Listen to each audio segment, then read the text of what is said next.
Okay, so hello and welcome to the review of the German Grand Prix 2019. And yes, we have got our breaths back, and we have two people with us today, Ben as always, and we have a special guest with us today, that is Puspal Ghosh, a fan from India, and he will be introducing himself, so I'll let him do that. Puspal, will you go about Yeah, yourself? good evening, lads. So this was a really interesting race, and so as you might know, I'm a Daniel Ricciardo fan, but things didn't go for me as well. Uh, okay, let's start with the discussions. Yeah. So, Ben, can we call that the best race of the hybrid era? I'm struggling to recall any better ones. That is a great shout. I mean, there was just drama like every lap, wasn't there? It was hard. Trying to look back on the race to try and review it, I just don't even know where to start. That it's so hard to just recall it blow by blow because so much was happening. Exactly. I mean, I went through the same feeling. I literally did not know how to start this. So we have to start with the race winner, since that is where we usually start. So Max Verstappen, 2 wins out of 3 races now in the last three. So Pushpal, is Max an outsider for the title now? Max is definitely one of the best on the grid right now, and I think yeah, this year he might not have a shot because Lewis is somewhere else, but yeah, I see him as a future world champion very. Yeah. Okay. So Ben, Valtteri Bottas is actually closer to Max than he is to Lewis. So do you see Max as an outsider, or do you think Max has got any sort of chance? So I was looking at the standings, and I actually think he is. I think Max is, Red Bull really seem to have kind of, found their stride with Honda, really got the pace at the moment. Max is driving as well as ever has done in F1, and he's not that far behind Valtteri. And you know what? If Mercedes, they've been having some problems recently, been having a few off weekends, a few dodgy decisions here and there. They've not been the perfectly oiled machine they have been in the hybrid era. I'm not saying I think he will, but he's not out of it. He's definitely not out of it. If he keeps Yeah, banging in performances like that, he's still right in there. yeah, I mean, he's certainly closer to it than Vettel is. But then, if you look at the progress that Red Bull has made so far this season, at the beginning of the season, they were clearly the third best car. But as the season has progressed, I think it's safe to say that they are a little bit better off than Ferrari right now. If you take out Ferrari's straight line speed, you'd definitely say that Red Bull is better than Ferrari. What do you have to say that about that, Pushpal? Yeah, so I think Red Bull is doing much better than what we expected at the start of the season. Ferrari, on the other side, no, they have been down performing. Leclerc he started really well, but he needs to catch up. Yeah, and yeah, I think Red Bull will give them a good beating this year. Okay, so Ben, what do you have to say about Red Bull versus Ferrari? Yeah, I think definitely the straight line speed before is still there, but yeah, you've seen in a lot of racetracks where that's not such a factor. Red Bull have really come into their own, and it's a genuine battle now. And Red Bull, you could argue are just eking out ahead. Well, certainly Verstappen is, and yeah, and that's a really good fight. And I Yeah, think yeah. they're closing the gap to Mercedes as well. Certainly, there's weekends where they're definitely more on the pace than Mercedes in the last like two of the last three for sure. Yeah, I mean, it's funny that every time we mention Red Bull, we have to say that, yeah, Red Bull is great, but the thing is, Verstappen is great because the other side of the garage has been like, I don't know, they've been like, clutching at straws to say max about them. But then, yeah, what happened to Pierre in this race, Pushpal? So Pierre, I think he actually had a pretty good race, and he was looking at a strong finish. And that crash with Albon, I don't think he could help it. But nothing changes. He did not get home. He did not get the points. I guess that's that all that matters. So, do you now think that there is more of a chance that he might be replaced at the summer break? Replaced. Kvyat is doing really well, but I don't think they'll take that decision so hastily. Pierre has proved himself before, and I think he can pull through after. a few races. They So need to you're give one him of the time. few optimists out there, certainly. So, Ben, have you hopped onto the Bring Caveat back wagon yet? So my issue with it has always been the same. It's always been I don't think Red Bull will take Daniel back. I mean, you look at there was that image after the race of the podium. You've got Matt Verstappen up there, Kvyat up there, and you've got like Helmut Marko staring blankly at the podium. He knows he has a tough decision to make. He has a very tough decision to make because his choices are, I mean, they're not great. It's stick with a driver who is performing woefully, or he's either got to go back to a guy he's already sacked, or he goes to a rookie. So it's his choices aren't great. So he's in a bit of a sticky situation at the moment. I mean, Albon himself got a good 6th place, so he's done his chances. No harm there. But yeah, I mean, that certainly Daniel's got a case now to go and put to the Red Bull and say, look, I wasn't ready then, back in 2016, but now I am. He's definitely got that case now. Yeah, and I mean, if you look at his driving as well, I mean, he's like, this is Kvyat 2.0 because he's not making rash moves. He's way calmer in the way he goes about things and the way he goes about overtakes. Especially, I mean, I was literally quite nervous when he overtook Stroll for P2. Weren't you, Puspal? Yeah. So, but another thing you have to look is not many F1 drivers make a comeback. So once they're out, it's really hard to get that foot back. Kvyat is probably one of the few drivers who made that, and he's taking all his chances, and he's stomping. So he's here to stay, definitely. Will he make the switch to Red Bull? That's only time will tell. Yeah, I mean, speaking of silly season, I mean, Kvyat has Kvyat has certainly made a case, if not for Red Bull, for other teams on the grid who might need a driver, and there are teams who might need a driver. Yeah, no, I think you're right. I feel, yeah, I mean, as Pushal was saying, Kvyat has just, reinvented himself and done everything he has to do to prove himself back in F1. So I know a lot of people were surprised.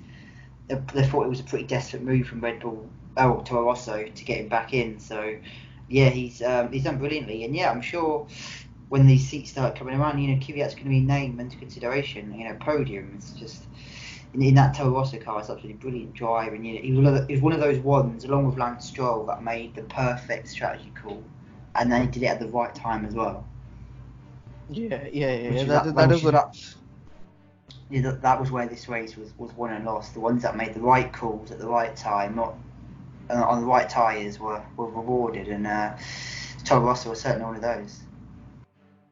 Yeah, and I mean, we have discussed the race winner.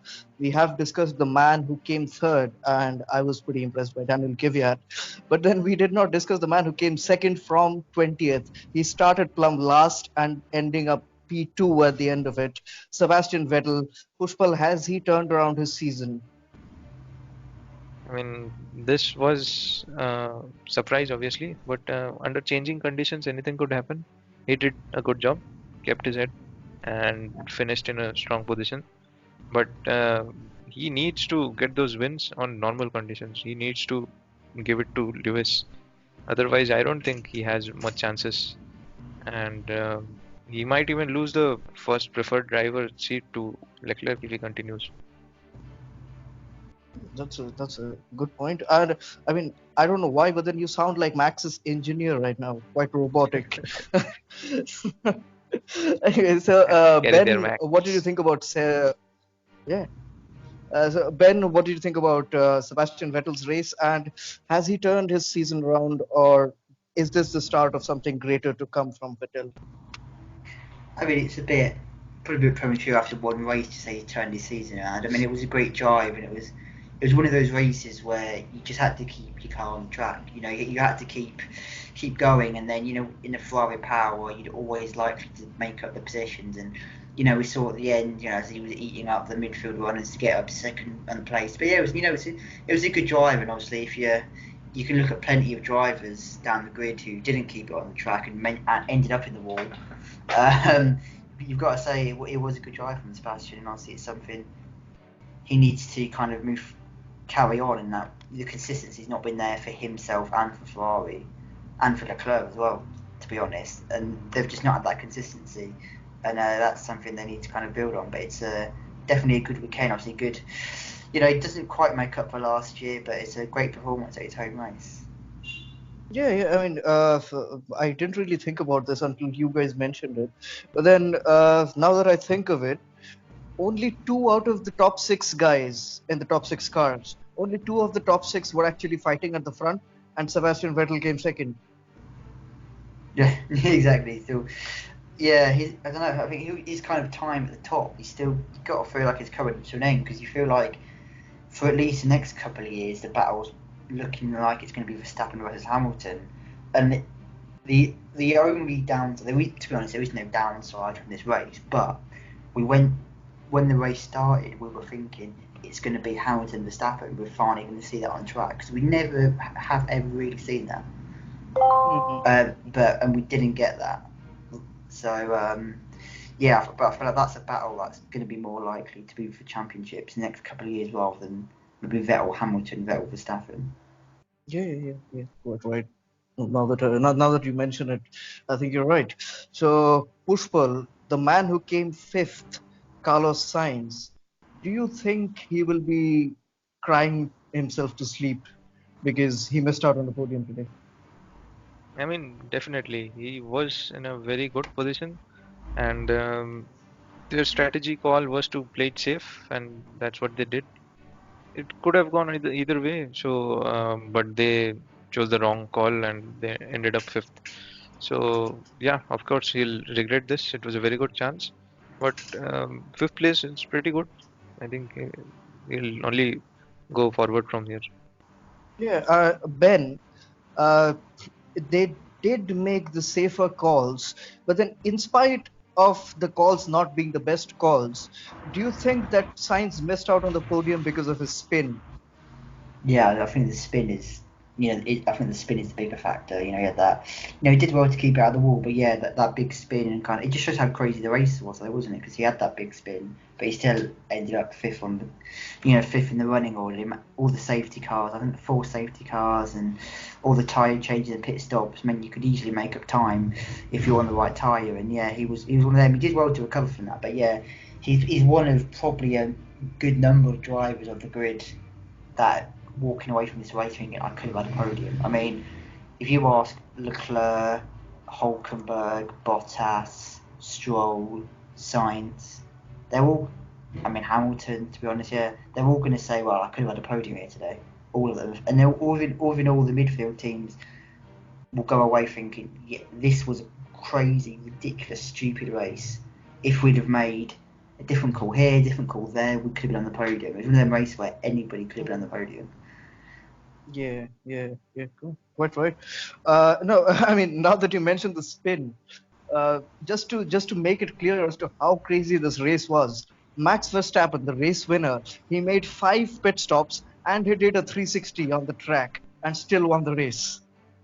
Yeah, exactly. I mean, conditions were. I don't, I don't know if they were undrivable, but there was so much uncertainty about what was going on. Like radars were saying one thing, but the track was saying a different thing, and we had that period where everyone came in for slicks, realised that was the wrong call, had to go back in, get the inters back on again, and I don't really, no, I don't think anybody really knew what was going on. I'm sure a lot of the tries that did well were just chance, really. Yeah, so Pushpal, do you think that Albon could have had a shot at a podium tonight? Yeah, I think everyone in that middle order had a shot at the podium. So he had a great drive, I have to say that. But obviously, he was outshone by Kvyat. But this was probably one of Albon's best drives, and he kept it together and in this tough conditions. And yeah, but I think that crash also hit his rear wing, and that was. But yeah, he had a good chance to overtake Carlos Sainz. Yeah, I mean, like you said, everybody in the midfield would be ruining their opportunity for a podium. But then coming to the people who actually finished seventh and eighth in the race, but then had a post-race penalty, which resulted in them being demoted down the order, and they ended up eventually with no points. The Alpha guys, Kimi Raikkonen finished seventh, and Giovinazzi finished eighth, but then post-race penalties meant that they finished 13th and 4th, 12th and 13th. What did you, Ben? What did you think about the Alpha guys race? And do you think the penalty was fair? And like, it was painful to see Kimi finishing seventh and ending up with no points in the end. Yeah, I mean, as for the penalty, it's one of them things like, as a fan, I don't think you can really judge. I'm not sure any of us know the ins and outs of how like the clutch works and how Alfred's was different to how it should have been. So I'm gonna let the FIA have that one. Like I can't say if it was fair or not, but these kind of Yeah, things are usually, it's you know, probably too complicated for us. it's usually like a shut and dry case. If you're investigated for something like that, it's because you've breached it. Mhm. It's one of those things. But yeah, in terms of the races the Alphas actually had, Kimi Raikkonen had a brilliant weekend, all the way throughout qualifying, and in the race had a brilliant drive, brilliant qualifying result, and he's lost that, and Giovinazzi lost his best finish in F1, so only his second point scoring position it would have been. Yeah, both the Alphas did a great job this weekend, and obviously and quite annoyingly for them, something out of their control has cost them their points. Yeah, Puspal, a word on the Alpha guys. So definitely the clutch settings had an impact. So Kimi had a flying start that was pretty visible, but Yeah, somewhat it turns out to be human error at some 30 seconds. I think that's too harsh, but yeah, who can say? I think this is one of those rare opportunities. yeah. Uh, And yeah, I mean, I agree with everything that you guys said. It's really difficult to judge whether the penalty was fair or not because we hardly have an idea what went wrong in the first place. So, moving on to the people who actually ended up finishing seventh and eighth, the Haas guys. Roman Grosjean, he badly needed this result. He finished in seventh place. Kevin Magnussen in eighth. They did bump wheels once again, and they don't really look comfortable when it comes to wheel-to-wheel racing next to each other. Even though they have picked up double points and they have picked up 10 points from this race, I don't think Gunther Steiner is a happy man. Ben? Yeah, I mean, I take your point there. It's kind of a strange weekend for Haas, wasn't it? Obviously, the disappointment of Magnussen in qualifying, going off the track and losing his chance to get to Q3, and then they hit each other in the race, and but yeah, they ended up seventh and eighth. So I guess they'll take those points, but again, they've come behind, you know, Toro Rosso's racing points in McLaren. So I'm sure at the same time they're kind of thinking maybe we could have got higher. But yeah, it was a strange weekend. Maybe not, but it ended up with a good result for Haas, I guess. Seventh and eighth, some good solid points. And from where they've been recently, I don't think they can be too picky about it. They've been from having like completely zero race pace in the last couple of weekends. Like seventh and eighth is a good result for them. Yeah, I mean, looking at the results now, they only finished above the Williams boys and Hamilton, who had a 1 minute long pit stop and many other things, which we will talk about in some time. Yeah, So Pushpal, probably. Yes, but the thing is, that's probably, yeah, that's the worrying thing, isn't it, Haas? They're still probably one of the slowest cars on the track behind, obviously, apart from the Williams. So that's something to work on. Maybe the races are kind of the craziness of the races kind of handed them points that they wouldn't have had otherwise. But I think the main thing to come out of this weekend for Haas is I'm starting to wonder whether Haas is going to end up in a Ocon Perez situation where they're going to have to intervene and say you guys cannot race because as you've proven you can't stop hitting each other basically. yeah, Remember, I mean, no, now that you mention it, I heard the radio compilation from Germany, I mean, just a few hours back, and both the drivers are really uncomfortable with each other, racing each other. I mean, if you hear I don't know if you've heard it yet, but then you should surely check it out. And you will realize how uncomfortable both of them are when they're racing each other. Like, I heard Magnussen say that I'm really not comfortable racing this guy. You have to decide what you want to do. He said this on radio. yeah, that was Yes, like as a team principal, like it's a shocking day for you two drivers, isn't it? You know, these two guys where you trust to work for the best interest of the team, and they're coming back saying they can't even race against each other. Yeah, there's going to have to be some. There was obviously some conversations after the last race. Those conversations weren't listened to. Um, we'll have to have a few more, I reckon. And yeah, I wouldn't be surprised at all if we had the situation when my staff now had to stop in and say, Ocon and Perez, you cannot race. We will tell you when you can go through or not. I would not be surprised if us end up in that situation as well. Yeah. So, Puspal, if you are Gunther Steiner right now, how many changes do you make to your driver lineup? Well, both of these guys are very talented, obviously, and on their day they could beat anyone, but had lots of problems even last year. And I think their competition is at the end of the race, it's not beneficial to the team as a whole. So obviously they need a change. But also these two guys are probably their best available ones for us right now. So yeah, Yeah. even taking a change would be a big risk since Haas is not a big budget team. So one bad, really bad season might end their F1 goals as a whole. Yeah, quite a deep point there by you. So coming to the man who, even though he had a horrendous weekend, nightmarish to an extent, he picked up 2 points from it, even though it came after the race. Ben, what happened to your man? And that's probably as bad a race as I've maybe ever seen him have.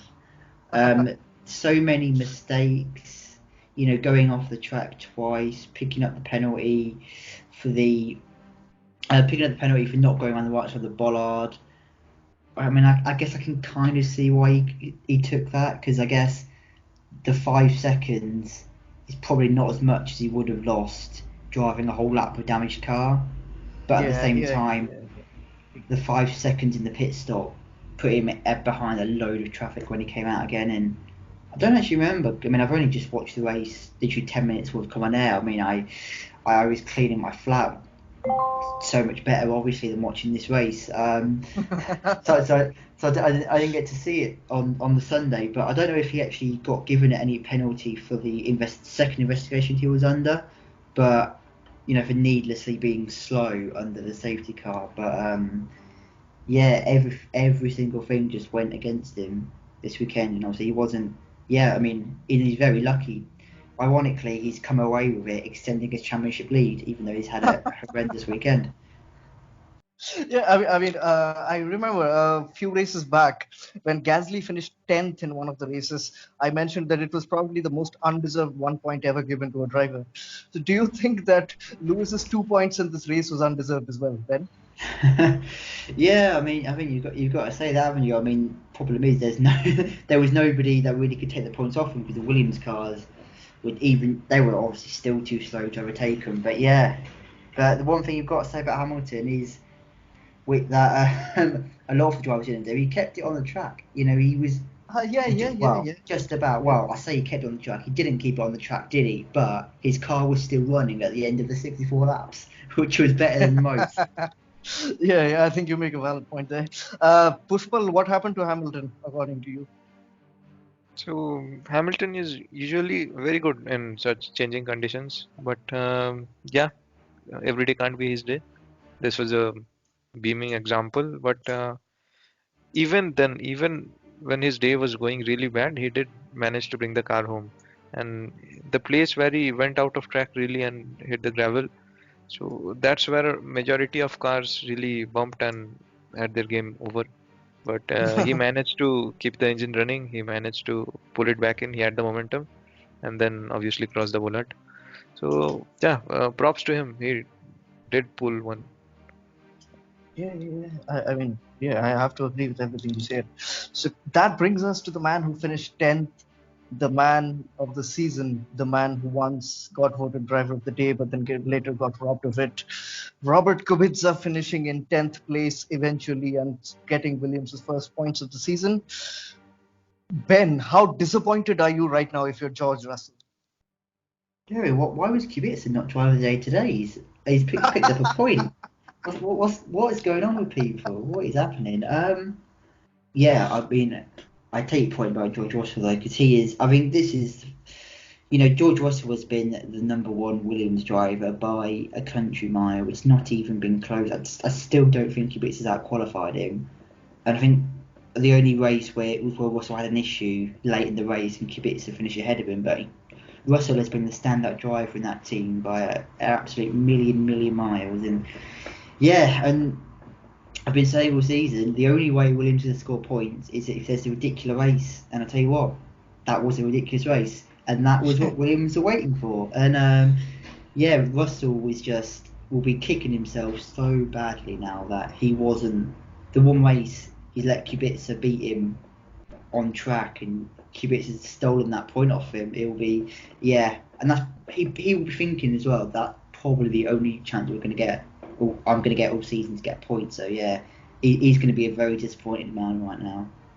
Yeah, no, I mean, now that you mentioned the things that you did, I mean, I have to mention one more thing. That is, in one of the post-race interviews that George Russell gave, I was listening to him, and he said that at one point, just before Lance Stroll pitted for slicks, George Russell was actually ahead of him on track, and George actually wanted to pit for slicks, but then the team did not bring him in. So, Pushpal, what would have happened if George had pitted for slicks at that time before Lance did? Well, yeah, obviously Slicks had the advantage, but it was a tough call. They did not know that it would work. So, I mean, he might have gone over, but at the end of the, you have to see that Russell is a very young driver, and Kubica, he has that eternity of experience. He has been there on the track on changing conditions. Um, I think he deserved this. Obviously, experience over raw pace on a wet day. I think you hit the nail on the head with that. I don't even have a comeback to that. No, so George, we actually had what 13 finishes in this race. So George Russell finishing 11th, and the Alpha guys coming in behind him. So your list of Yeah, non-finishers for this race is a long list. So bear with me. So it's Pierre Gasly, Valtteri Bottas, Nico Hulkenberg, Charles Leclerc, Lando Norris, Daniel Ricciardo, and Sergio Perez. So, I mean, most of them were at turn 16, where that ice skating rink or whatever they call it. So, Ben, could any one of those drivers have done anything different to make their day better? I guess. I mean, Lando and Ricardo are the exceptions there, aren't they? Because car-related issues ended their race. Ricardo went back to an old spec engine. They wanted a fresh one for Hungary, and Mm-hmm. perhaps predictably it blew up because it was still his first engine of the season. I know Oh. not. I know Norris lost power, and then I don't know. I mean, the conditions are so tough. Like, I don't know. Is it too harsh to say the other four were all mistakes? Probably not. But yeah, Perez, Hulkenberg, Bottas were the big losers, weren't they? They made the mistakes. They went off the track, and Leclerc will be desperately disappointed because I'm sure Leclerc would have felt like he would have been in for a shout of a race win for sure. Because he was, when he pitted for those fresh inters under the virtual safety car, he was absolutely flying, and that put him right within a shout. And with all the subsequent pit stops, he would have been well in there. But he went into the wall, and then Valtteri got in the. I think this shows kind of Valtteri's luck compared to Lewis as a racing driver. Yeah, yeah. Valtteri had the exact like two. If you show them side by side, they're the exact same instant, the exact same. But Valtteri ended up in the wall, and Lewis didn't. Um, Oh man, I mean that made me sad, and I'm not even related to Valtteri Bottas. Yeah, so Pushpal, do you feel for Pierre Gasly for the way he went out? I mean, it was what 3 laps to go or 2 laps to go when he crashed out. Yeah, obviously. So you keep your head down and you see everyone spinning left and right, and all you try is get a finish. And he was in such a good position, but yeah, bad day. Everyone made mistakes, not just him. So Verstappen spun, then Sainz spun, Stroll spun, but yeah, some are critical, some are not. Yeah, So but I exactly. But then with Gasly though, Gasly's kind of just like ploughed into the back of Albon, so that's I don't know. I'm not sure how much sympathy I can have for him. I mean, True. I can have sympathy for the spinners, you know, the guys who spun, but like when you just plough into the back of the other car, and it wasn't in the braking zone either. I don't know. I have less sympathy for Gasly, and it's also a terrible weekend because Gasly's made that mistake on the weekend where both Toro Rossos had probably had the drives of the season for them. It's certainly Albon's best ever career. It's Albon's career highlight, and to be honest, it probably his career acts as well. The way I know he's got podiums before, and he's got a second place at Red Bull, but this is his second career, as even he calls it. So Yeah, yeah. I'm sure the feeling of getting this podium would match and beat anything he did at Red Bull. So yeah, it's just kind of unfortunate for Gasly that the weekend he makes another mistake. The two Toro Rosso guys have brilliant weekends, and that's him. That's his future. It made even more uncertain. Yeah, I mean, now that you mention it, Ben, I mean, out of the four Honda-powered cars, the two Red Bull teams, Red Bull and Toro Rosso, Gasly was the last amongst them. And Gasly was, when he was in the race, for most of the race, he was well within that midfield. He was in the midfield of the midfield. He wasn't even in the front of the midfield. Exactly.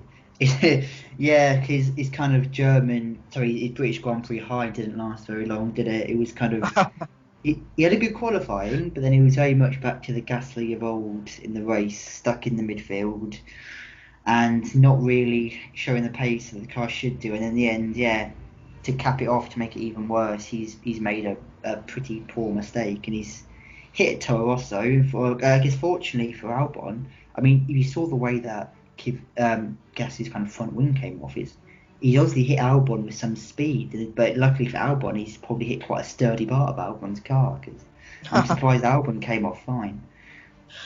Yeah, yeah. I mean, that would have been horrible if Albon had to go out too. So Pushpal, what do you think about your man's engine blowing up again?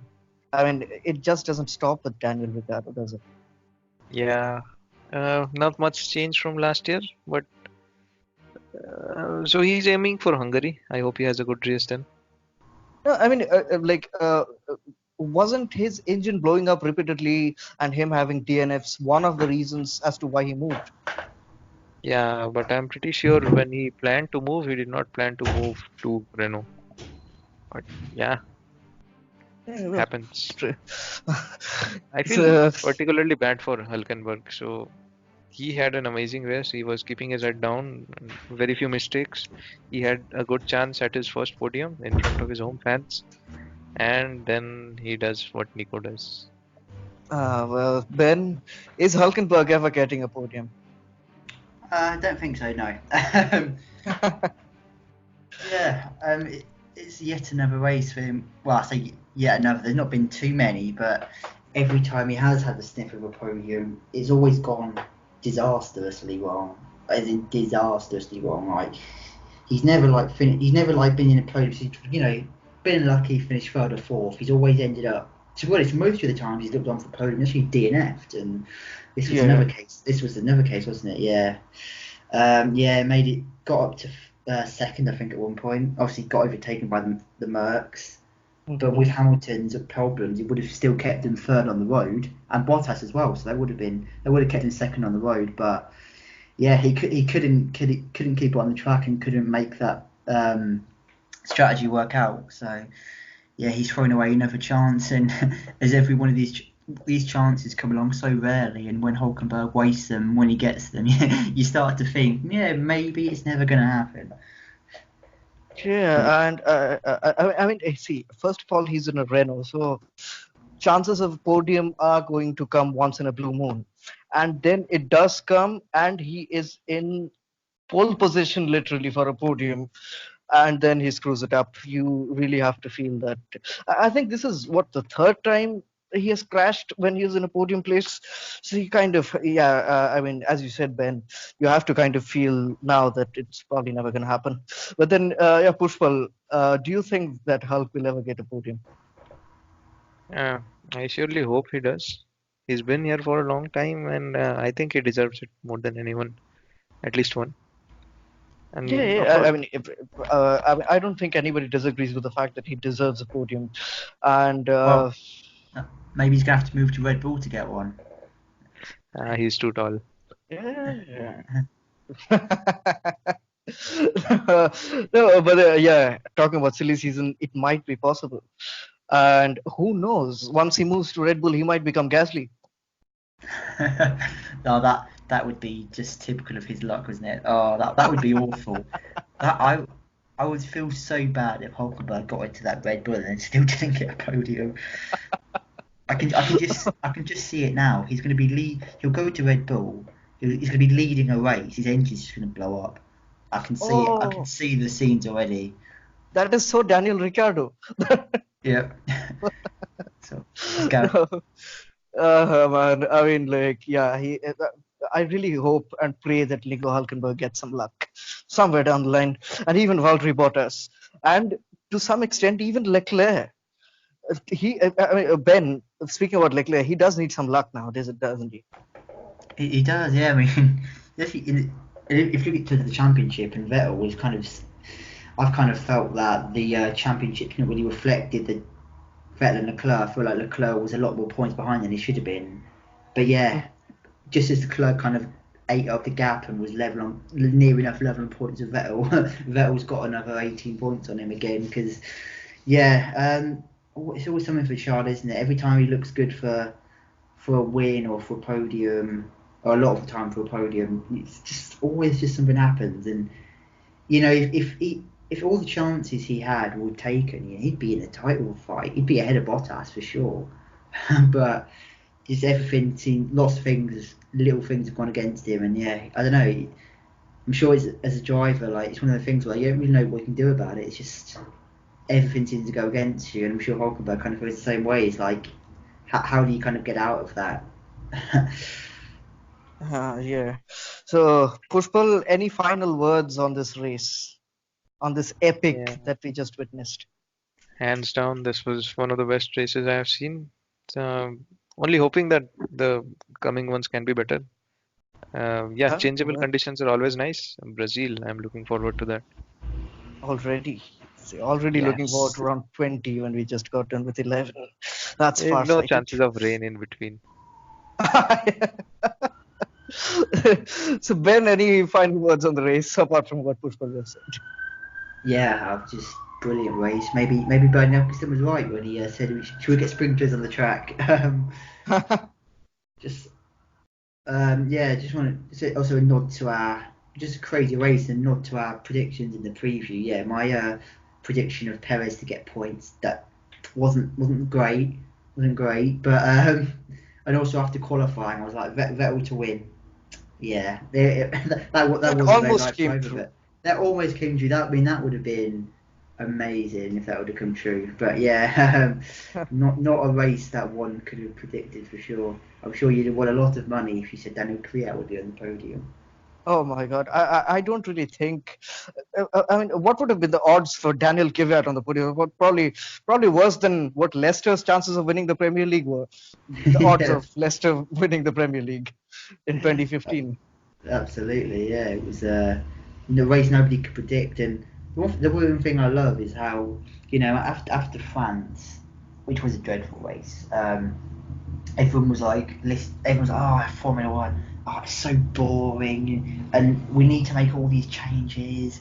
We need to throw it all away, start again. And there is changes that need to be made to F1. I'm not denying that, but it's just like F1. It shows what an overreaction it was to France that the next three races have all been amazing. Yeah, Like, yeah, yeah, indeed. I mean, after France, I think at least some of the fans contemplated actually not watching an F1 race ever again. But then, exactly if the amount if of they did that, they have been the biggest losers in the last month, probably. exactly the amount of people that said no, I'm done with F1 after France. Yeah, but they're not anymore. Yes, Pushpal. So, do you think that were you one of the ones who said that F1 is over for me after France?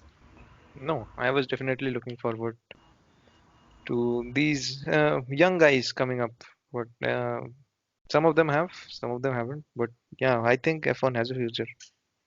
Yeah, definitely it has a future. We're not running out of fuel just yet, so it's there for the next few years. So yeah, I mean, considering the epic race that we've had, this has been a relatively short video, considering the race that we've had again. So yeah, that's all from us. That is Germany for you, and we will be back in a few days with the preview for Hungary. Yeah, thank you guys. Shit, is that a race car behind? Are we getting automated background music now? Yeah, the perfect outro that was. I could not have asked for better timing for somebody to come past my window. I'm going to keep this in fact. Right.